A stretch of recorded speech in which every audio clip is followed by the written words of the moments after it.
Student. So today we are going to discuss a new chapter, and that chapter name is what? Circle. The chapter name is circles. Okay, you all know about circles. So today we are going to discuss some deeply about the circles. Okay, so obviously the circle is what? The collection of all the points in a plane which are a fixed distance from a fixed point is known as circle. Consider this is the fixed point. This is O point. Okay. Now collection of all the point which is fixed distance from this point. Suppose here, from here there is a point. See, from here there is a point. Okay, from there is a point, and from there is a point. Okay, so these are all fixed points. Here is also point. So if you join this point, collection, then if you join this point, you will get a circle. You will get one figure, and this figure is known as what? Circle. Always remember the distance from that fixed point to the circumference, to the boundary of that figure, of the circle, is always known as radius. You all know about this, which is denoted by r. Okay, and the fixed point, which is known as what? Center. And in your junior classes you will learn about that. This is exterior, this is exterior, and this is interior of the circle. Okay, this is exterior and this is interior. So now we are going to discuss some different topic. So first one,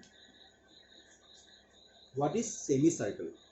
What do you mean by semicircle? We are going to discuss about the semicircle. See, suppose there is a circle. If you divide the circle by its diameter, this is known as a diameter. If you divide the circle by its diameter, then you will get 2 points, 2 circles like that. This one is half portion and this one is half portion. Na? So these are known as semicircle. That means half of the whole circle. This is known as what? Semicircle. Okay. So now we are going to discuss another one which is known as sector, which is the sector of a circle. Consider this is circle. Consider this is circle, and here it is center O. The center is what? O. O is the center. So suppose OA and OB, there are two radius. OA and OB, there are two radius. Okay. So the area which is lie between the which is radius joining the center of the region between an arc and the two radii, it is known as arc. This one is known as arc. Okay, and these two are, you know that these two are radius. These two are radius. So the area between two radius and arc, the area between two radius and arc, that is this area, will be known as sector. Okay. Now one more question arises: minor sector and major sector. Clearly you can see this portion is small as compared to the non-shaded portion. This non-shaded portion also lying between these two radius, and this is the arc between this arc and these two radius. Okay, so this portion will be larger one, na? So this larger one will be known as major sector. This larger one will be known as major sector, and this smaller one will be known as minor sector. To make you understand more, I am going to give you a simple example. Okay, see, consider this. When you bring some pizzas from Pizza Hut or Domino's, wherever, what will you do? They cut the pizzas like that. This way they will cut the pizzas. Okay, then what you do? Suppose this bite was taken by one of your friends, so he has taken this portion. Okay, this will be one sector. Again, the remaining portion will be what? Like that, na? The remaining portion will be like that. This will be look like that. Okay, and this portion will be known as major sector. In simple word, the maximum one, the larger one is major sector, and the smaller one is minor sector. And the sector is known as what? The area between the two radius and arc is known as what? Sector. Okay. Now another question arises, which is known as segment. Okay. So you know what is chord? first, before learning about the segment, you have to know what is chord. Chord is what? When 2 points of lying on the circumference of circle. That is, consider this is circle, na? Suppose consider this point A and this point B. When these 2 points will be connected by a line, this line will be known as chord. Okay, and always remember the diameter is the largest chord of the circle, because the diameter lie on the center. That's why they will cover more distance. So the diameter is the largest chord of the circle. Now question is what? When chord, suppose there is a sector is there. Say you are not getting the chord now. Suppose there is a sector between OA and OB. There is a sector. Okay. So when there is a sector, suppose you draw a line between A and B directly connected. Say like that. That means you are drawing a chord now. So when a sector is divided, when a sector is there and if we draw a chord between them, then you are getting this portion, na? You are getting this portion, and this portion will be known as what? Segment. It is given in your book. This portion will be known as segment. As this is small one, so this will be known as minor segment. This is small, so it is be known as minor segment. And this one is larger. As this one is larger, so this one will be known as major segment. This one will be known as what? Major segment. So first, to do this chapter, you have to understand this basic concept, that a circle have diameter, circle have center, and circle have what? Radius, and circle have interior and exterior portion. Also, the length of the area or length of the circle is known as circumference. Sorry, not area. The length of the circumference is known as, length of the circle is known as what? Circumference. After that, we learn about sector. When two radius, the area between two radius and one arc is known as what? Sector. And the small sector will be known as minor sector, and the large sector will be known as major sector. And to understand this, you can compare the example of pizza. Okay, because pizza is separated like that. Then segment will be what? When there is a sector and there is a segment will be what? When the sector is divided by a chord, then you will get the segment. And segment also classified into two parts. One is major segment and one is minor segment. Okay, so now if we are going to do the exercise of 10.1 from our NCERT book of class 9, what is given? The center of a circle lies in dash of the circle. To understand that, I am going to clear it now. Wait. So what they have said in the book, this said the center of a circle lies in dash of the circle. You have given two options, exterior and interior. Now imagine the circle. Then circle have O, which is center. Consider O is a center. Clearly you can see that the O is lying between the circle, na? It is not lying in exterior, that is outside of the circle. Since it is lying between the circle, so you can say it is what? The answer will be what? The answer will be interior of the circle. So first number one answer will be what? Interior of the circle. Secondly, you have said the point whose distance from the center of a circle is greater than its radius lie in. Okay, see. Consider this is radius OA.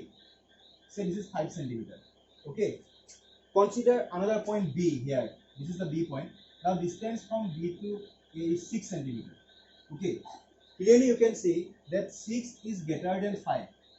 As 6 is greater than 5, so you can conclude that what? That this point B will lie obviously exterior of the circle. So the answer will be what? Exterior of the circle. So 2 number answer will be what? Exterior of the circle. Next we have given what? The longest chord of a circle is dash of the circle. I have told you in the last one that the diameter will be the longest chord. The diameter will be what? Longest chord. So answer will be what? The answer will be diameter. So 3 number question answer is what? Diameter. So next number 4, an arc is a dash when it is ends are end of a diameter. That means suppose you are given a circle like that, and here it is diameter. This AB is diameter. And when the arc end is same with the end of the diameter, that means the arcane is also AB, like that, AB. So this type of circle or this type of arc is also known as what? This will be considered as a semicircle. Why? Because this is divided by its diameter, so it will be considered as what? Semicircle. So question number 4 answer is what? Semicircle. Number 5, segment of a circle is the region between an arc and dash of the circle. So I told you that this is the region between the arc and the segment of a circle is the region between the arc and the chord of a circle. That means here you have got that this one. Okay, so if you draw a chord AB, okay, this is not sector. Why? Because they are not connected by the radius. This is connected by the chord. So this will be what? This will be segment. If they will be separated by the radius, then it will be considered as a what? Sector. But here it is only separated by the chord. Then this is known as what? Segment. Okay. Then a circle divides the plane on which it lies in dash parts. So circles divide its plane on which it is lie. How many parts there? Okay. First one will be what? First one, circle, interior, exterior, and center. There means 3 parts. The circle will divide in how many parts? 3 parts. Okay.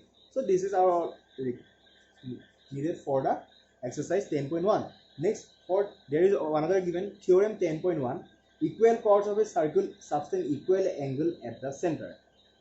That means equal chord of a circle subtends equal angle at the center. So see here, there is a 2 chord. Suppose there is a AB is another, AB is chord.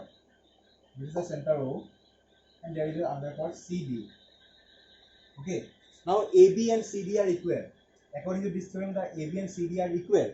As AB and CD are equal, so they will subtend equal angle at center. So if you connect this OA and OB and OC and OD, this angle angle AOB will be equal to angle COD by this theorem. Why? Because the chords are equal, so they will subtend equal angle at the center. This is the theorem 10.1. And next theorem 10.2, what is it? If the angles subtended by the chord of a circle at the center are equal, then the chords are equal. Inversely, equal chords subtend equal angle. So inversely, you can say what? If the angles are equal, then the chords are equal. Okay. So these are theorem 10.1 and theorem 10.2, which is necessary for up to exercise 10.2. Okay. As per the CBSE new syllabus, the theorem will not be proof now not necessary, but you have to understand the theorem to do the exercise problem. Okay. So next theorem 10.3, what is say? The perpendicular from the center of a circle to a chord bisect the chord. That means, see, suppose there is a circles are there. Okay. See, there is circles. So there is a chord like AB. So there is a center O.